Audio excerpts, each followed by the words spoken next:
तो भैया नमस्कार। आज सभी लोगों का स्वागत है। आज हमारे बीच में है किसान, और किसानन की सबका पता है कि इनकी जो समस्या है किसी से छुपी नहीं है। जो किसानन की समस्या है, अपने मध्य प्रदेश में किसान है 3 वर्ग की।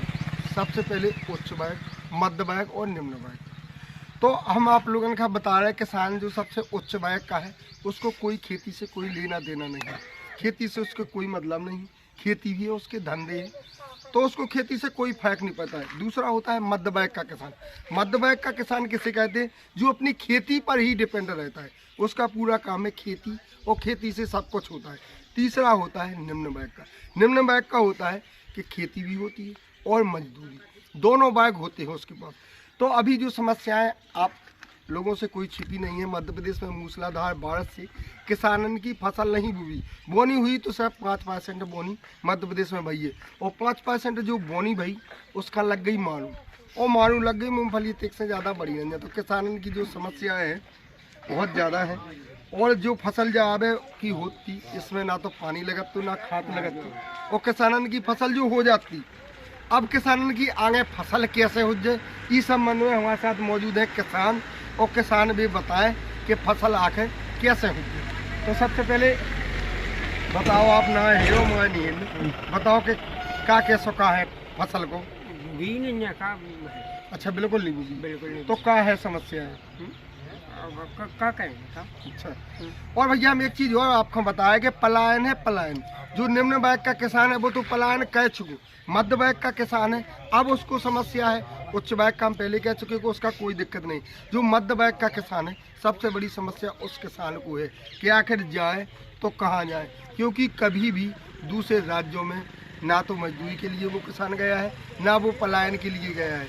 तो अब उसका समस्या यही सता रही, क्योंकि अब जो इस समय किसानन के पास, छोटे छोटे किसानों के पास 1-1 लाख से लगा के 10-10 लाख तक की मूंगफली, सोयाबीन और तमाम चीज़ें जो हो जाती, और ई फसल से खाद बीज और तमाम चीज़ें उनकी होती थी। अब समस्या सबसे ज़्यादा हमारे जिस गांव में हम बैठे, यहाँ पर 90% किसान खेती पर ही निर्भर है। 10% किसान है कि जो मजदूरी वर्ग और तमाम चीज़ें हैं, अपने तमाम धंधे हैं।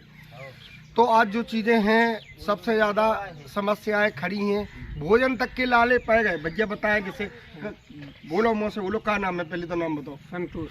अच्छा, कितनी बोनी भाई तुम्हारी? कितनी मूंगफली? हमारी बिल्कुल नहीं बुझी। बिल्कुल काहे नहीं बुगी? पानी से। अच्छा, पानी से नहीं बुगी, ठीक है। तो हमें जो बताओ, हमारे चैनल के माध्यम से आप जो बता दो कि भोजन की लाने का व्यवस्था है, का खेओ का पियो? का है कुछ नहीं। अच्छा, कुछ नहीं। तो आप देख सकते हैं भैया, इनकी उम्र, गाड़ी बंद कर लो, इनकी उम्र सबसे ज़्यादा है। ये मजदूरी लायक है नहीं, दूसरे राज्य लायक है नहीं कि ये पलायन कह जाए। अब आप खुद अंदाज़ा लगा सकते हैं, ऐसे सभी किसान हैं हमारे बीच में, और भी किसान हैं। बताओ भैया, का नाम है? राम प्रसाद। अच्छा, राम प्रसाद, बताएं क्या समस्या है? बिल्कुल। अच्छा, बिल्कुल नहीं। तो कैसे भरण पोषण हो रहा, क्या है तुम बताओ? अब क्या है, हम तुमसे काट के मांगने बात। अच्छा, हाँ, पलायन की क्या स्थिति बाहर है, आदमी के घर है? बिल्कुल मजदूरी लाख बची नहीं है। अच्छा, मजदूरी लाख नहीं बची।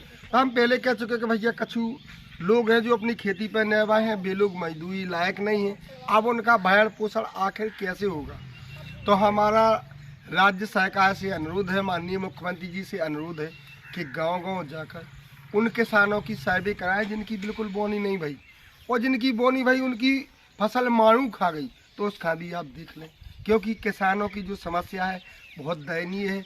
आगे जो आने वाला समय है, आज से 2 माह बाद, तो किसानन की खेती की बोनी होने हैं। अब बोनी के लाने भी क्या करें, पहले पेट भरें के बीज ले आए, कहाँ से ले आए? ये समस्याएं सबसे ज़्यादा है।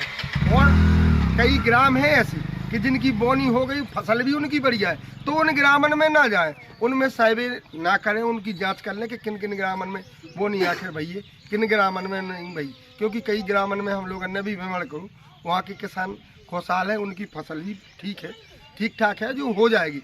लेकिन ये कुछ गांव ऐसे हैं, हम आप लोगों के सामने बता रहे हैं कि जतारा विधानसभा में कुछ गांव ऐसे हैं कि जिनमें बिल्कुल बोनी नहीं भई, किसान दाने दाने के लाने परेशान है।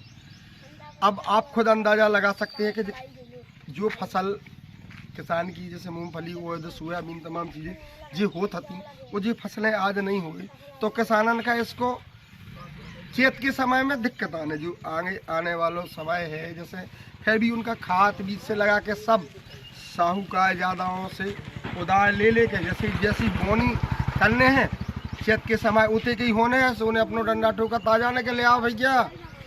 तो किसानन का जो समस्याएं है, हमारी जो सरकार से अनुरोध है कि कछु ना करे तो खाद की मदद जरूर करवा दें किसानन का, जिससे कि कुछ ना कुछ थोड़ी राहत हो जाए। हमारे बीच में वो है, बताओ आओ नहीं भगे हो, कितने गए थे, का है बताओ। गए थे हवाई में गए थे। अच्छा काय खिलाने गए थे? गए थे देखा भारी खिलाने का। तो का है बुबू है कछु के ऐसी? नहीं बुबू। अच्छा नहीं बुबू, तो वैसी खेत देख भी गए थे। हाँ। हाँ।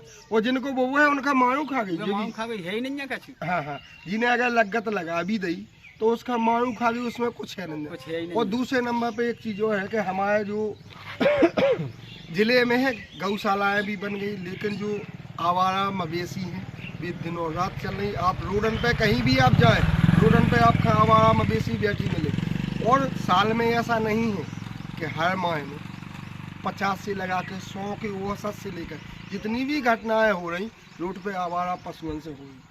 अबे आप कनेरा चले जाए, कनेरा पे आप रोड देखें, आप निकल नहीं सकते हैं। आप अगर फोर व्हीलर लें तो उसमें तो उतार के जो आवारा पशु है उनका हाथन से हटाओ नहीं आउट, तब आगे बढ़ पाओ। बमौरी चले जाए, आप किसी भी गांव में चले जाए, बड़े से बड़े रोड है, आपका आवारा पशुओं से जितनी भी घटनाएं हो रही सबसे ज़्यादा कोई आशा लगाए कि हमारा आदमी घर से निकला है शाम तक आ जाएगा, लेकिन आवारा पशुओं की वजह से ऐसा कुछ नहीं है। कई घटनाएं हमारे मध्य प्रदेश में आज घट भी रही हैं। और हमारे टीकमगढ़ जिले के माननीय कलेक्टर महोदय से भी अनुरोध है कि आवारा पशुओं पर भी लगाम लगाई जाए और हर गाँव में जो पटवाइयों के माध्यम से और जो गांव की सर्वे कराई जाए जिनकी वाकई में बोनी नहीं हुई है, उनको उचित मुआवजा दिया जाए। जब किसान की परिस्थिति सुधर सकती है, नहीं तो किसान ना तो पलायन के काम का बचा है और ना घर के काम का बचा है। जय हिंद, जय भारत।